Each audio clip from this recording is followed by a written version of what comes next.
Hello everyone, welcome to S academy. I hope आप लोग सब अच्छे होंगे। आज इस वीडियो में देखने वाले हैं सामान्य ईंधन, यानी जो आप लोग का मेंस पेपर एमपीपीएससी 2020 का चल रहा है। जनरल स्टडी सेकंड पेपर में कौन कौन से क्वेश्चन आए थे, आइए एनालिसिस देखते हैं कि आप लोगों से पेपर इजी था, टफ था या मॉडरेट था। जो लोग पेपर देखे आए आप लोग बताइए कि आप लोग का पेपर अच्छा गया है या कैसा गया है। जो लोग भी देख रहे हैं, नहीं देख रहे तो आप लोग तैयारी कीजिए, आप लोग एक दिन में आराम कीजिए 1-2 मिनट, और पेपर आप लोग बाद में भी दे सकते हैं फिर, लेकिन आप लोग तैयार रहिए अपने एग्ज़ाम के लिए। कल का जो पेपर था, फर्स्ट पेपर, वो बहुत ही इजी था। बस थोड़ा 2-4 क्वेश्चन, यानी जो 3 नंबर वाले क्वेश्चन छोड़ के बहुत सारे जो सारे क्वेश्चन थे, चाहे जियोग्राफी चाहे हिस्ट्री के, वो बहुत सारे क्वेश्चन बहुत ही ईजी थे। आई होप आप सभी लोगों से बन गए होंगे। आज के क्वेश्चन देखते हैं आप लोगों से कितने क्वेश्चन बनते हैं। आज देख लेते हैं 3 नंबर वाले क्वेश्चन देख लेते हैं। जो 15 अति लघु उत्तरीय प्रश्न होते हैं, आप लोग देख लीजिए। 3 नंबर वाले प्रश्न होते हैं। पहला प्रश्न जो है सेक्शन ए का, यानी खंड अ का, उद्देश्य प्रस्ताव से आप क्या समझते हैं। क्या उद्देश्य प्रस्ताव से आप क्या समझते हैं। सेकंड क्वेश्चन है भारतीय संविधान निहित मौलिक अधिकार के 3 प्रमुख विशेषताओं को इंगित कीजिए। ये भी बहुत अच्छा क्वेश्चन है। न्यायिक पुनर्विलोकन की व्याख्या कीजिए। ये क्वेश्चन एक आया था। अगला क्वेश्चन है भारत के नियंत्रक एवं महालेखा परीक्षक की भूमिका को व्याख्या कीजिए। आई होप ये भी क्वेश्चन बहुत अच्छा है, सबसे बन गया होगा। प्रशासकीय न्यायाधिकरण अधिनियम 1985 में वर्णित मुख्य कार्य को बताइए। एक क्वेश्चन पूछा गया। नेक्स्ट क्वेश्चन है भाषाई अल्पसंख्यक से आप क्या समझते हैं। बलवंत राय मेहता समिति का गठन कब और क्यों किया गया था। बाल अधिकार संरक्षण अधिनियम 2005 का उद्देश्य क्या है। यानी 1 लाइनर क्वेश्चन है। आप लोग बता दूं, आप लोग को 10 शब्द में ये लिखना होता है। कितने, 3 अंक वाले क्वेश्चन को। बाल अधिकार संरक्षण अधिनियम 2005 का उद्देश्य ये तो हो गया। लोक प्रशासन के संदर्भ में लोकप्रिय संप्रभुता के सिद्धांत की व्याख्या कीजिए। कौटिल्य के अनुसार राज्य के प्रमुख अंगों के कौन कौन से हैं, आप लोग देख लीजिए। थोड़ा सा फटाफट क्वेश्चन देखते हैं क्योंकि वीडियो बहुत लंबा हो जाती है। बस क्वेश्चन को आप लोग देखते हैं, इसको डिस्कस आप लोग को नेक्स्ट वीडियो में आप लोग को करवाए जाएंगे। टैगोर के अनुसार सच्ची स्वतंत्रता का अर्थ क्या होता है। किसके अनुसार, टैगोर के अनुसार। जयप्रकाश नारायण द्वारा वर्णित लोकतंत्र के 5 स्तंभ कौन कौन से हैं, आप लोग को बताना था। नवीन लोक प्रबंधन की 3 आई क्या है। ठीक है। मैक्स वेबर तथा वर्णित प्रक्रिया को वर्ण प्रकार इंगित कीजिए। आदेश एकता का विचार क्या है। आदेश एकता का विचार क्या है। नेक्स्ट देखते हैं 10 अति लघु उत्तरीय जो प्रश्न होते हैं, 50 शब्द, यानी 5-6 पंक्ति में आप लोग को लिखना होता है, जो 5 अंक के होते हैं। क्या होता है, संवैधानिक संशोधन के माध्यम से सामाजिक और आर्थिक परिवर्तन के लिए उठाए गए कदमों को आप लोग को लिखना था।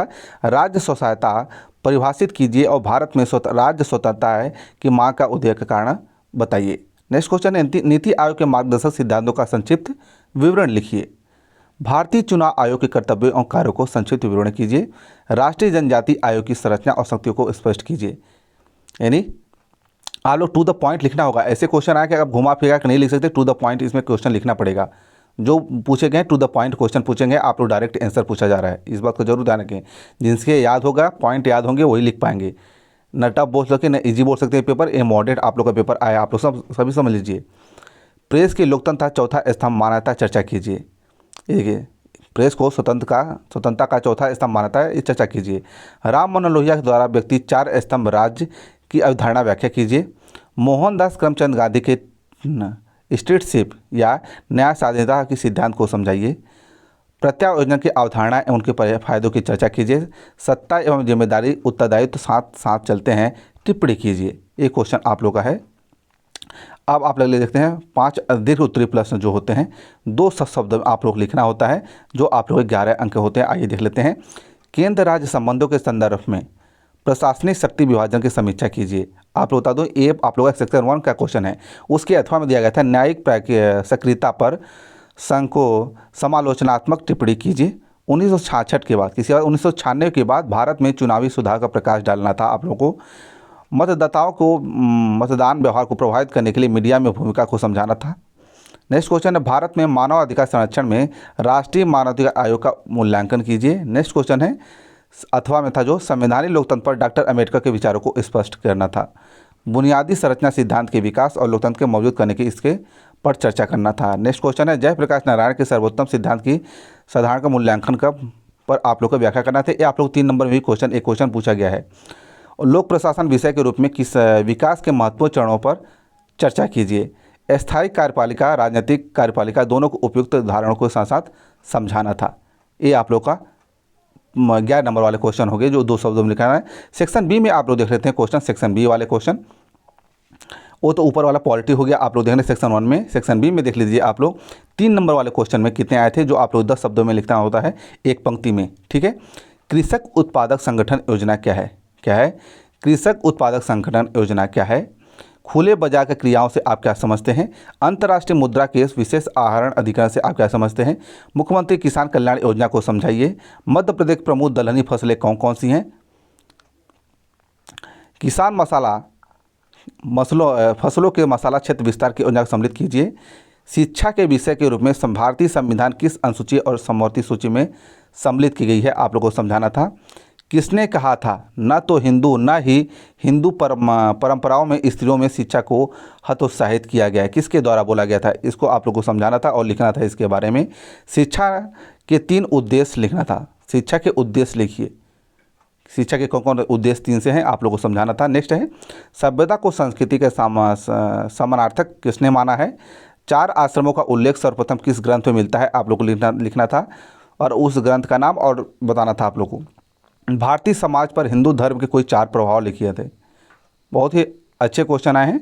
जनसंख्या विस्फोट को कोई 5 नकारात्मक प्रभाव डालिए। यानी आप लोगों से इस वीडियो में देखा जाए तो ज़्यादातर पॉइंट पूछा गया है जी, जो डीपली पढ़ा होगा बहुत अच्छे से। मयारी क्या होती हैं? क्या होती हैं? मयारी क्या होती हैं आप लोग समझाना था। विश्व स्वास्थ्य संगठन का लक्ष्य क्या है? ठीक है, इसके बारे में लिखना था आप लोग को 3 शब्द में। नेक्स्ट क्वेश्चन है आप लोग जो सेकेंड क्वेश्चन का 50 शब्दों में लिखना पड़ता है, 6 पंक्ति में 5 अंक के होते हैं। भारतीय आर्थिक विकास की विदेश सहायता भूमिका की विवेचना करना था। भारत में क्षेत्रीय असंतुलनों के कारण लिखना था। मध्य प्रदेश के औद्योगिक विकास के अनुकूलों का कारण बताना था। आप लोग प्रकाश डालना था उस पर। नेक्स्ट क्वेश्चन है मध्य प्रदेश की महिला नीति 2015 के तहत मध्य प्रदेश सरकार द्वारा उठाए गए प्रमुख कदमों का उल्लेख करना था। नेक्स्ट क्वेश्चन है प्रारंभिक शिक्षा के सार्वभौमिक प्रमुख लक्ष्यों का विवेचना करना था। क्या करना था? प्रारंभिक शिक्षा के सार्वभौमिक प्रमुख लक्ष्यों का विवेचना करना था। नेक्स्ट क्वेश्चन है वरिष्ठ नागरिक राष्ट्रीय नीति 2011 में उल्लेखित हस्तक्षेप के विभिन्न पहलुओं को विवेचना करना था। सभ्यता के टकराव क्या है? फैमिली कोर्ट एक्ट 1984 को आप लोग समझाना था। नेक्स्ट क्वेश्चन है स्वास्थ्य और स्वास्थ्य देखभाल की समाजशास्त्र क्या है और कुपोषक क्या है? What is a minimization? ठीक है, नेक्स्ट देखते हैं। अगला क्वेश्चन है 11 नंबर वाले, जिसको 2 शब्दों में आप लोग लिखना होता है। अगला जो है सेक्शन बी का बात कर रहे हैं। वित्तीय समावेश क्या है? इसके क्या उद्देश्य है? इसके संदर्भ में प्रधानमंत्री जन धन योजना की भूमिका का उल्लेख करना था। उसके अथवा में दिया है बेरोजगारी किसे कहते हैं? भारत में बेरोजगारी के प्रमुख कारण कौन कौन से हैं? मेक इन इंडिया के आत्मनिर्भर अभियान के बारे में संक्षिप्त विवरण करना था। दोनों क्वेश्चन बहुत ही डीपली में है, आप लोग अच्छे से इसको आई होप लिख लिए होंगे। नेक्स्ट क्वेश्चन है, जो लोग टाइम बचाएगा वही आप लोग 15 नंबर वाले क्वेश्चन कर पाएंगे। जो लोग सेक्शन 1 में उलझ गए होंगे या 3 नंबर और 5 नंबर वाले क्वेश्चन में उलझ जाएंगे तो फिर तो हो गया। नेक्स्ट क्वेश्चन है उद्यानिक से क्या समझते हैं? क्या होता है उद्यानिक से? आप क्या समझते हैं? उद्यानिक किस प्रकार के मध्य प्रदेश किसानों की आय दोगुना कर सकते हैं? मध्य प्रदेश कृषि विपणन प्रणाली संबंधी सुधारों के राज्य सरकार द्वारा किए गए प्रयासों का उल्लेख करना था। नेक्स्ट क्वेश्चन है अथवा में दिया था सेवा क्षेत्र में कौन सी गतिविधियां आती हैं? मध्य प्रदेश अर्थव्यवस्था पर्यटन उद्योग की भूमिका का उल्लेख कीजिए। थोड़ा सा प्रश्न उलझाया हुआ है, आप लोग को लेंदी क्वेश्चन बोल सकते हैं इस पेपर को, लेकिन क्वेश्चन अच्छे हैं। महिलाओं को शिक्षा की चुनौतियों को संक्षिप्त टिप्पणी लिखनी थी। वंचित वर्ग की समस्याओं के कारण निराकरण की विवेचना करना था। नेक्स्ट क्वेश्चन है पुरुषार्थ का अर्थ है समाजशास्त्री महत्व की व्याख्या करना था। समुदाय विकास कार्यक्रम का मूल्यांकन कीजिए, उसके अथवा में। अगला क्वेश्चन है और लास्ट इस वीडियो का क्वेश्चन है नातेदारी की परिभाषित कीजिए तथा नातेदारी की रीतियों को व्याख्या कीजिए। विश्व स्वास्थ्य संगठन का उद्देश्य और कार्यों की विवेचना कीजिए। ये 3 नंबर में भी आया था। ऐसे ही आप लोग सेक्शन 1 में भी एक क्वेश्चन आया था जो 15 नंबर में आया और 3 नंबर में भी आया। इसमें भी 3 नंबर में 15 नंबर में सेक्शन बी में भी एक क्वेश्चन आप लोगों से पूछा गया था। ये रहे आप लोगों के क्वेश्चन। जो लोग पेपर देखे आए आप लोगों से कैसे क्वेश्चन बने, आप लोग को पेपर कैसा लगा, आप लोग कमेंट बॉक्स में जरूर शेयर कीजिए। ईजी लगा, मॉडरेट लगा या टफ लगा, या आप लोग कैसा लगा, आप लोग कितने क्वेश्चन बने, आप लोग कमेंट बॉक्स में जरूर शेयर कीजिएगा।